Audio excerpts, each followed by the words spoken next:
Marie Dupin, depuis le début de la guerre, vous recevez énormément de demandes de Français qui veulent s'engager pour aider les Ukrainiens. Je peux aider des réfugiés dans leurs démarches administratives. J'ai une maison que je peux mettre à disposition. Je ne sais pas qui contacter pour venir en aide aux Ukrainiens. On a été très touchés cette semaine de tous ces mails d'auditeurs qui affluent sur notre adresse RMC pour vous. Des auditeurs qui sont prêts à s'engager, qui ont envie de s'engager, mais qui ne savent pas forcément comment s'y prendre. Parmi eux, Lionel, il est expert comptable, il habite près de Bordeaux.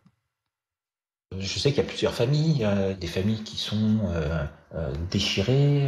On voit les pères devant abandonner femmes et enfants. Mais derrière, voilà, il y a toute une chaîne de solidarité qui se met en place. Donc, si je peux être un maillon de cette chaîne de solidarité, si ça peut aider, autant proposer. Alors Marie, justement, comment on fait pour aider? Alors d'abord, on reçoit beaucoup de mails d'auditeurs qui veulent héberger des Ukrainiens. Alors si c'est vraiment ce que vous voulez faire, il y a plusieurs possibilités. D'abord, il faut aller sur le site du gouvernement Je m'engage pour l'Ukraine. Il y a une carte de France avec toutes les associations locales qui ont besoin de volontaires. Vous trouverez les numéros de téléphone de la structure la plus proche de chez vous. Il y a aussi des associations qui ont leur propre plateforme, par exemple celle de Singa, j'accueille.fr. C'est une plateforme qui a l'habitude de mettre en relation des réfugiés avec des personnes qui ont envie de les héberger. Ça peut être pour quelques jours, ça peut être pour quelques semaines, ça peut être pour plus longtemps.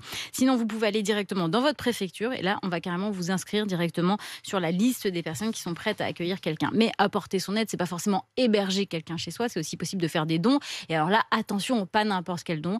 Anivia Tolinki a interviewé Alice Barbe. Cette Française a lancé avec d'autres bénévoles une initiative citoyenne dès le lendemain des premières attaques russes. Elle a mis en place un corridor citoyen. Elle est actuellement à la frontière entre la Pologne et l'Ukraine et elle gère justement les dons pour ces Ukrainiens qui ont tout perdu. Il ne faut pas donner des fringues. La plupart des gens, quand il y a des crises, ils ont envie de faire un sac poubelle de fringues, mais honnêtement, quand on est en train de fuir, on a besoin de manger, on a besoin de se laver. Le gros des besoins, c'est morphine, ibuprofène, savon, Tampax, couches. Mais en vrai, c'est les médicaments qui sont le plus importants. Là, on voit qu'il va y avoir beaucoup de mobilisation, mais moi j'ai peur que cet élan citoyen s'essouffle, donc je veux vraiment appeler à ce que les gens continuent de se mobiliser sur les prochains mois. C'est pas une question de jours en fait, c'est une question de mois. Il faut vraiment se souvenir que c'est sur du long terme.